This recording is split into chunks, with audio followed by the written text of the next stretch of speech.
If you walk outside tonight and just, look up at that little red dot in the sky, you are not just looking at a neighboring planet. Right, not at all. According to a really shocking retranslation of ancient Indian cosmology, you are actually looking at a planetary graveyard. You're looking at the fossilized, stripped inner core of a previous Earth. Yeah, it is a completely massive paradigm shift.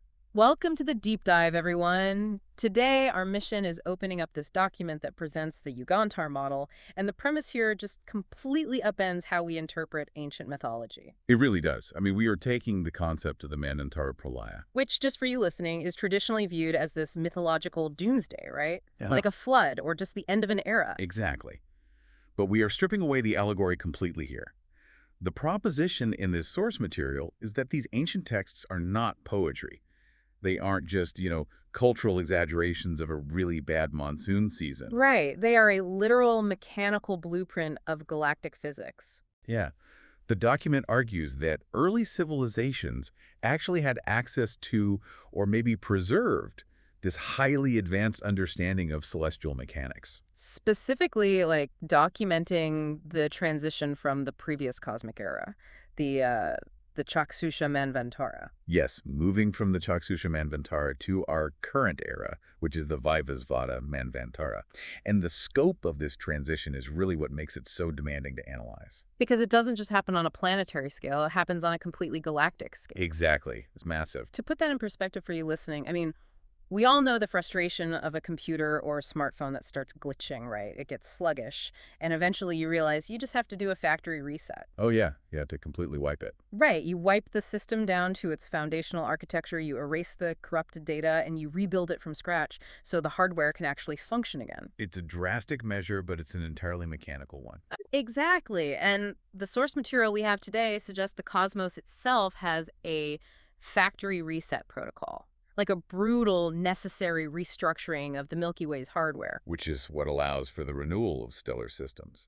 And the scale is really the first mental hurdle we have to clear here. Yeah, it's huge. To grasp the transition from the Chakshusha to the Vaivasvata era, you have to leave the atmosphere of our planet. You have to leave our solar system entirely. You have to view the galaxy as one big interconnected machine. Right. And the text explicitly outlines that this cosmic restructuring begins with the actual physical mechanics of a galactic collision. A literal crash. Yes.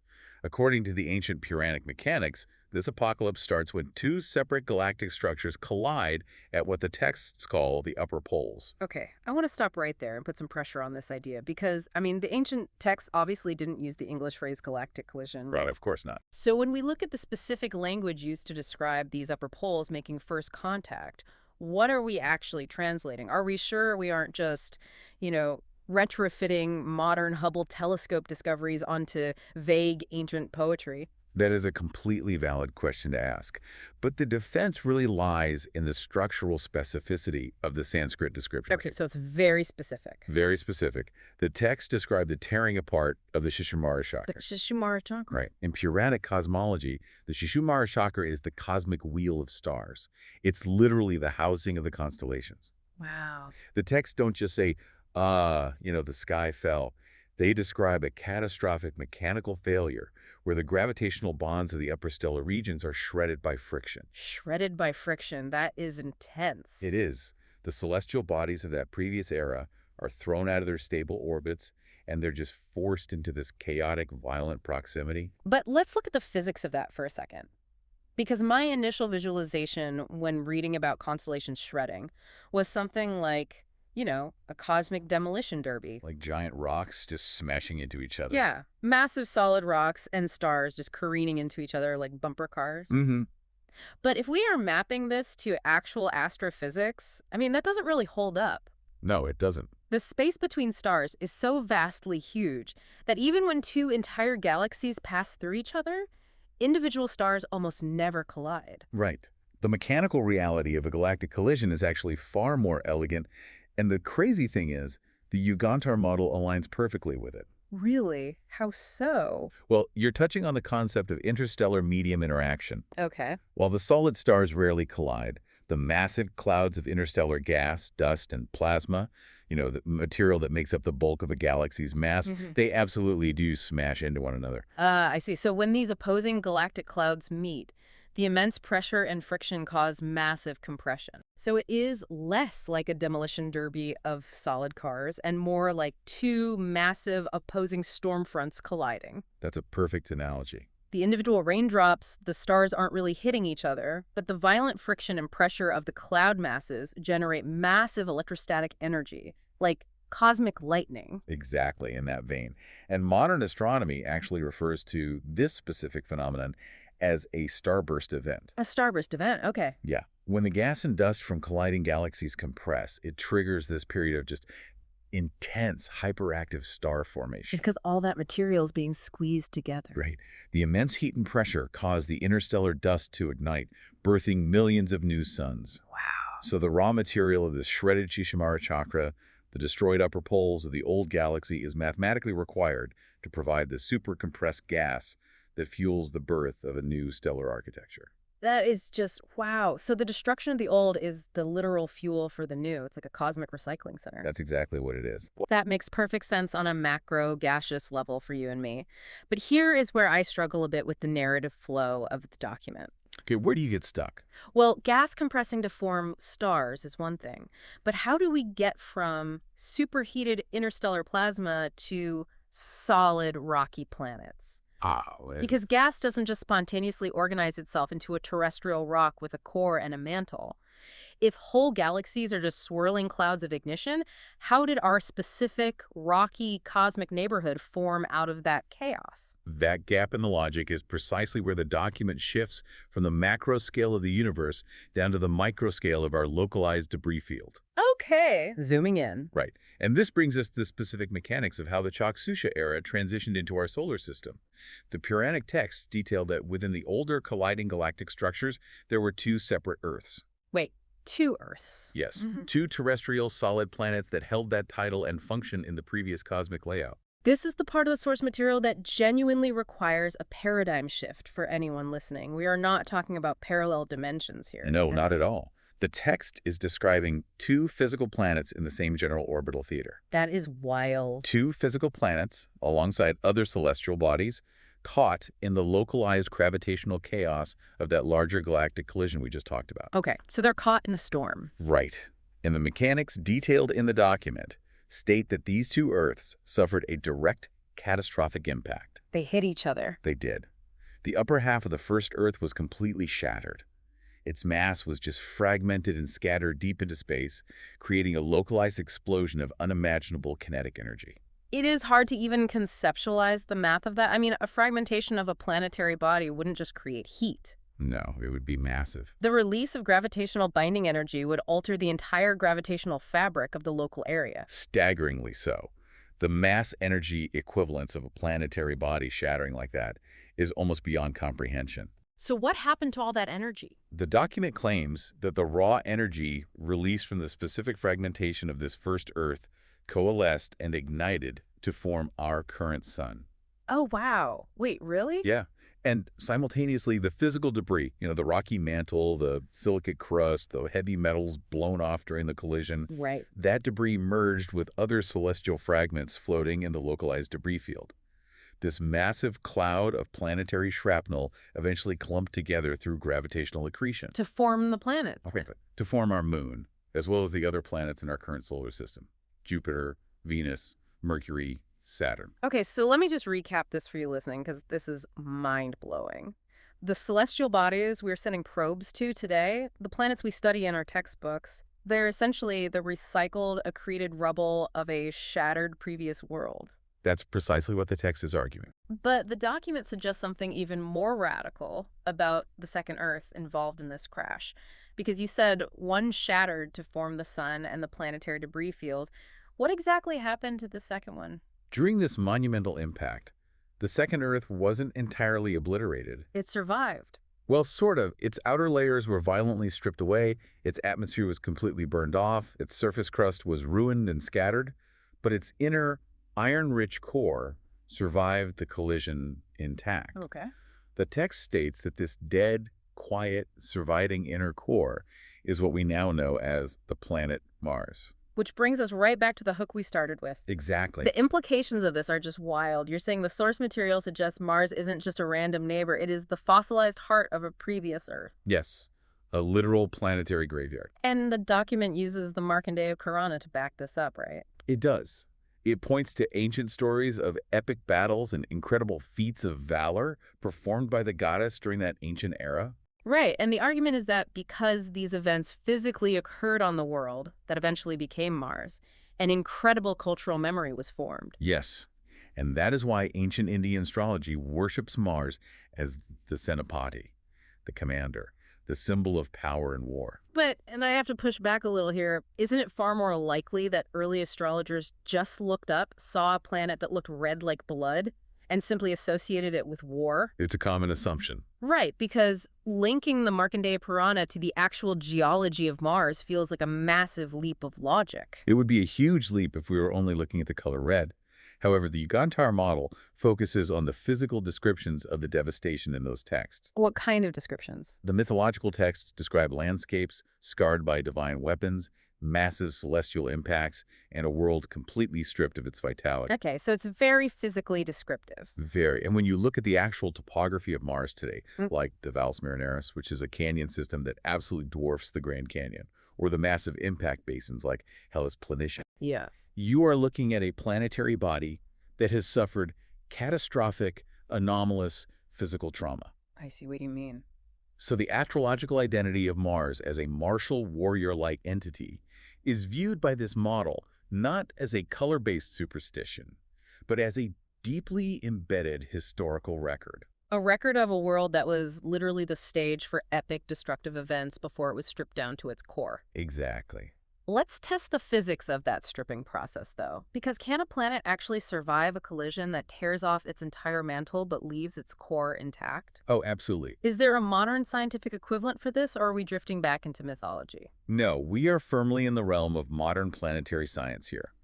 This maps perfectly to the giant impact hypothesis, Okay, the giant impact hypothesis. which is the currently accepted astrophysical theory regarding how terrestrial planets and moons evolve. The dominant scientific consensus is that early in its history, our current Earth was struck by a Mars-sized protoplanet named Theia. Right, that is the collision that supposedly formed our current moon.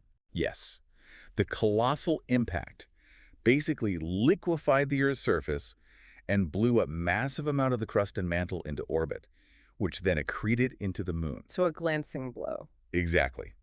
What is critical here is the physics of planetary differentiation. Okay, break that down. Well, heavy elements like iron sink down to form the core of a planet, while lighter silicates float up to form the mantle. Right. In a glancing high-energy collision, the kinetic force can actually shear off the lighter outer mantle material of a planet, while that dense, heavy core remains gravitationally bound and relatively intact. Intact, but completely stripped naked. Yes, exactly. So the idea that massive celestial bodies smash into each other, stripping layers, leaving dense cores behind, and forming new bodies from the scattered debris. That's just textbook astrophysics. It literally is. It fundamentally blurs the line between ancient scripture and a modern actual physics textbook. So, okay, we have this localized debris field settling down, planets are accreting from the rubble, cores are being left behind as dead worlds, and the sun has ignited from the kinetic energy of the crash. Right. But physical rocks smashing together is only half the problem. If we zoom back out to the galactic scale for a second, you cannot have collisions of this magnitude at the upper poles without displacing an unimaginable amount of energy. Oh, absolutely not. The law of conservation of energy demands that the force of that galactic friction has to go somewhere. And the displacement of that energy is exactly what leads us to the most terrifying portion of the document. Okay, terrifying how? Well, you have to visualize the structural integrity of the galaxy as a spinning gyroscope. Gyroscope, got it. The text specifies that this entire galactic collision started at the upper poles. So the top edges of the spinning galactic masses hit first. Right, they collided at the top. Because the destruction is localized at the top, it creates a massive, catastrophic structural imbalance. Yeah. The center of gravity is completely thrown off. Which makes sense. I mean, a spinning top that gets a chunk violently knocked off its upper half is going to start wobbling wildly. The gyroscopic precession just goes out of control. Exactly. And that wobble causes the structural control over the bottom part of the universe to break down. The bottom part. Yes. Ancient cosmology describes the foundational base of the universe as the bed of Shishanaga. Okay, Sheshanaga. Traditionally, that is depicted as a massive, multi-headed cosmic serpent, right? Resting in the cosmic ocean, holding the universe up, providing stability. That's the traditional myth, yes. But the Yugantar model completely strips away the serpent metaphor. So we are not talking about a giant snake. No, we are talking about a foundational cosmic structure at the base of the galaxy. Okay. When the structural imbalance from that top-heavy collision hits the base of the galaxy, the stability of Sheshanaga's bed just shatters. Wow. The ancient texts state that this loss of control releases a terrible, universe-destroying poison. Poison. But in the context of astrophysics, we aren't talking about venom. Definitely not. The text correlates this mythological poison with a massive release of deadly cosmic radiation. Cosmic radiation, okay. And this is where the document makes just a breathtaking scientific connection.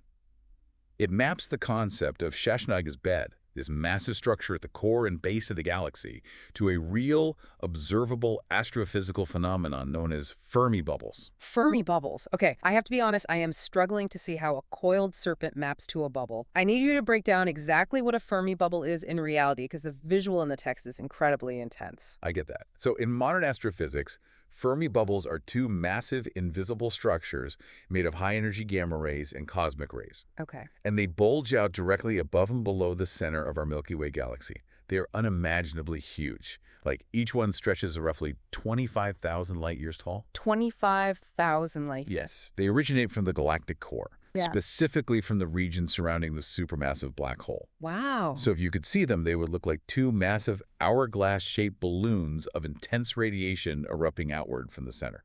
Okay, so describing Fermi bubbles, these towering, invisible, lethal structures of high-energy radiation erupting from the center of the galaxy as a coiled cosmic serpent releasing poison. That is a staggeringly accurate structural analogy. It really is. But how does a collision at the poles trigger them? I mean, how does a wobble at the top squeeze this out of the bottom? It comes down to accretion and mechanical disturbance. Accretion. Yeah. When the galaxy's rotation is destabilized by the collision at the poles, immense amounts of stellar gas and dust are just forced down into the galactic center. Okay. This mass feeds the supermassive black hole. But when a black hole consumes that much matter that quickly, it just cannot swallow all of it. Right, it gets overloaded. Exactly. The intense magnetic fields at the galactic core channel a portion of that superheated irradiated plasma outward. It blasts it at near light speed perpendicular to the galactic plane. And that is what creates the Fermi bubbles. Yes. The mechanical disturbance at the top literally squeezes the venom out of the core. That is horrifying. It gets worse. The text describes the result of this release in horrifying detail. It states that this unleashed radiation ruthlessly burns and reduces to ashes the 7 lower realms of the cosmos. The 7 lower realms. Yes, from Atal all the way down to Patal. The netherworlds. So this massive wave of gamma radiation from the Fermi bubbles washes over the lower half of the galactic structure and just completely vaporizes it. Absolutely vaporizes it. It is absolute unforgiving sterilization by cosmic energy.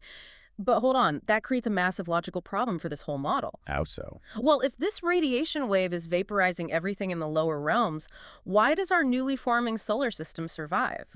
We just established that the debris field from the 2 Earths is coalescing into the sun and our planets, right? We did. So how is our newly forming cosmic neighborhood not instantly cooked by this massive radiation wave? The survival of our solar system is actually a matter of profound astrophysical timing, and the text explicitly accounts for it. Yes, it all comes down to the speed of light versus the vast, vast distances of cosmic expansion. Okay, walk me through that. So the poison is released from the galactic core and begins traveling upward, burning the lower realms. But the galaxy is massive. Right. Even traveling at the speed of light, gamma radiation takes tens of thousands of years to cross these distances. Okay, so it is not an instantaneous flash. It is a wave slowly propagating across space. Exactly. Now, recall where the collision started. At the upper poles. Right. By the time this deadly wave of radiation travels all the way up the galactic plane to reach what the text calls Bhuvaloka. Which is what?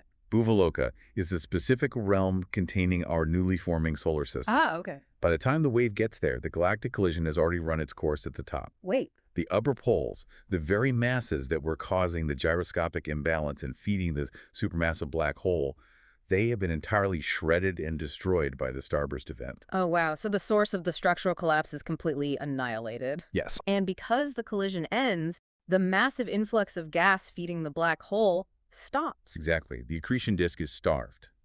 Therefore, the supermassive black hole stops emitting the gamma ray jets. Wow. The radiation wave dissipates just before it reaches the upper echelons. So by the time the poison reaches the boundary of our solar system in Puvaloka, the tap has essentially been turned off. That's a great way to put it.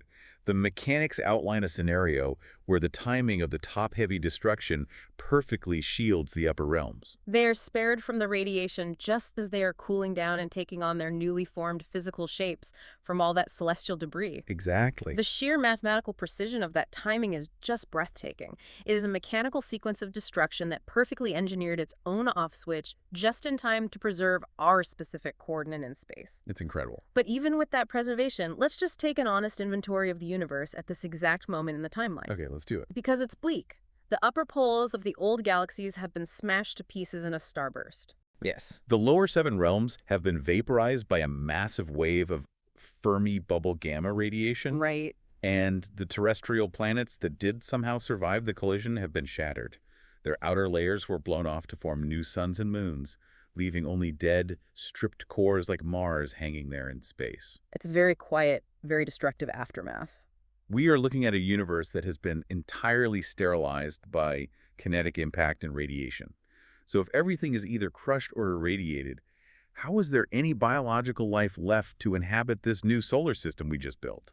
That is the big question. Where does biology even come from after a factory reset this thorough? Gas and dust can accrete into rocks, sure, but rocks don't just spawn DNA out of nowhere. They don't.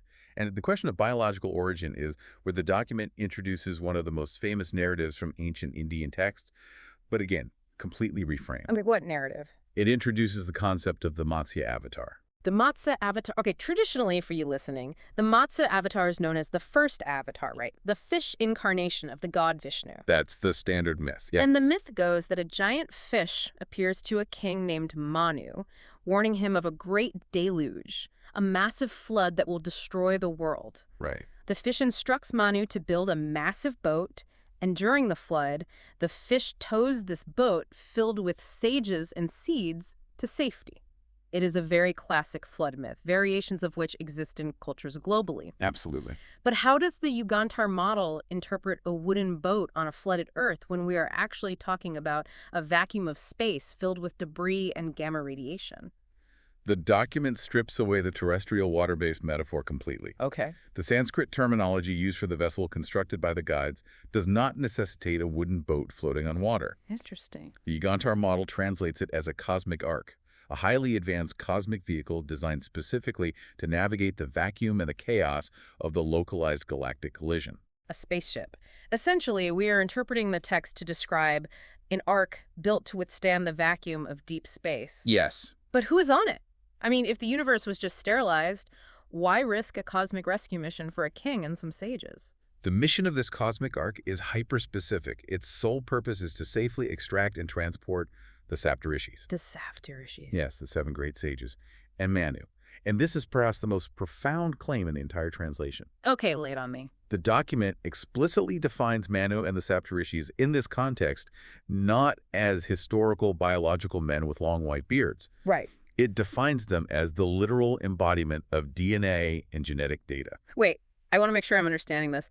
They are not passengers holding the genetic data in, like, vials. They are the genetic data. The etymology supports this perfectly. The root of Manu relates to manus, which means the mind, the blueprint, the thinking principle of humanity. And the Saptarishis represent the 7 fundamental principles or codes.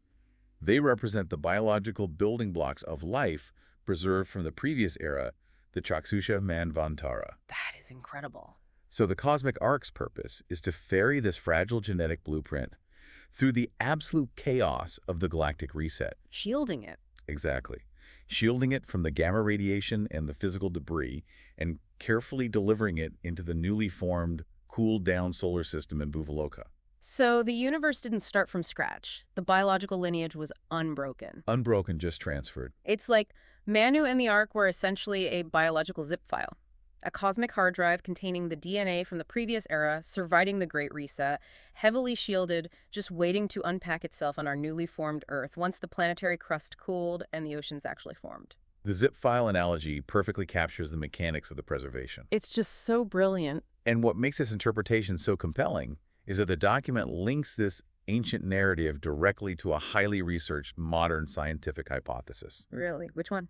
It maps the cosmic arc, Manu, and the rescue mission directly to the astronomical and biological theory of panspermia. Panspermia. Okay, I am familiar with panspermia as a concept in astrobiology, but let's break down the actual mechanics of how it works in reality for the audience. Here, Because claiming that DNA can survive a galactic collision sounds like total science fiction. it sounds like fiction until you look at the resilience of actual biology on our planet. True. Panspermia dictates that the building blocks of life, microorganisms, extremophiles, basic genetic material, amino acids, they are incredibly stubborn. Right. We find extremophiles on Earth surviving inside boiling hydrothermal vents, inside nuclear reactors, and deep within the freezing ice of Antarctica. Exactly. Biology wants to survive. And the specific theory of lithopanspermia posits that these biological building blocks can actually travel through the lethal vacuum of space. How? It's freezing and full of radiation. They do this by hitching a ride inside the deep crevices of debris, comets, or meteorites. The rock of the meteorite acts as a natural, thick, protective shield against the cosmic radiation and the freezing temperatures of deep space. So the modern scientific equivalent of the cosmic arc is literally a hollowed-out meteorite, or a fragment of planetary debris, acting as a physical shield for bacterial spores or extremophiles. Yes. The genetic material survives the destruction of its home world, perhaps deep within the crust of that first shattered Earth we talked about. Right. It travels across the void, protected by the rock, and eventually crash lands onto a newly formed, hospitable planet, like our current Earth. And then it survives atmospheric entry. It survives, it thaws out, and the genetic code begins the evolutionary process in a brand new environment. It seeds life across the cosmic debris field. So the Yugantar model is arguing that the story of Vishnu as a fish navigating a boat to save Manu is not a fairy tale about a localized rainstorm. Not at all. It is a sophisticated, allegorical record of lithopanspermia. It is the record of our genetic ancestors, the literal biological blueprint of life, surviving the death of the Mars-Earth system, crossing the void in a protective shell, and seeding life on the newly accreted crust of our current world. The text suggests that the ancient authors understood a fundamental, undeniable truth. Which is? Life on our current world did not spontaneously originate here out of nothing. It was transferred. Wow. It was deliberately preserved and carried over from the previous era, protected from the galactic reset, ensuring that the biological lineage of the cosmos continued despite the massive mechanical destruction of the hardware. The scope of what we just covered today is just enormous, and I want to bring all of these moving parts together for you listening, because the sequence of events is incredibly seamless when you look at the mechanics. It really is a continuous chain of events. We started at the macro level with a galactic collision, right? Two galactic upper poles grinding together, shredding the ancient constellations of the Shishimara chakra in a massive starburst event. Right, and the friction ignited hyper-compressed gas clouds, providing the raw material and the mechanical force to forge a new stellar architecture. Then, from that massive kinetic event, we zoomed down into the localized planetary crash. Two Earths collided. The massive fragmentation of the first Earth released the gravitational binding energy required to ignite our sun, Right, while its shattered mantle accreted to form our planetary neighbors. leaving behind the second Earth, stripped of its outer layers, its dead inner core hanging in space as a physical graveyard of a past era. Which we now call Mars.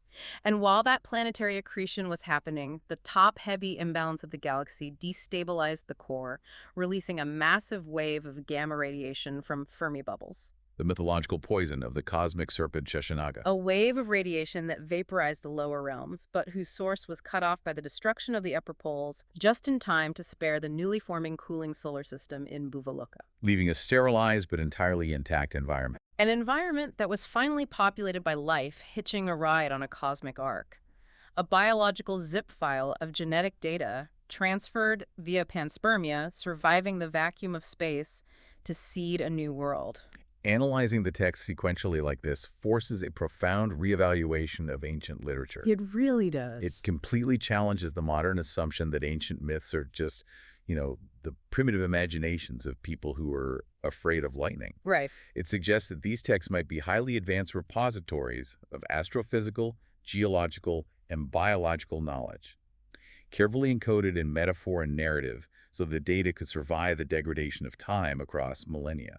It is the ultimate cosmic time capsule. And it leaves me with one final provocative thought that I really want you to mull over as we wrap up this deep dive. Oh, I like where this is going. If the Yugantar model's interpretation is accurate, if the physical building blocks of life on our current Earth were quite literally seeded from the catastrophic debris of a previous destroyed world, and if the concept of Manu truly represents the preserved genetic data of that ancient era surviving the void, does that mean the mythologies, the epics, and all these stories of cosmic destruction we've discussed today aren't just ancient observations made by early humans looking at the sky? That's a heavy question.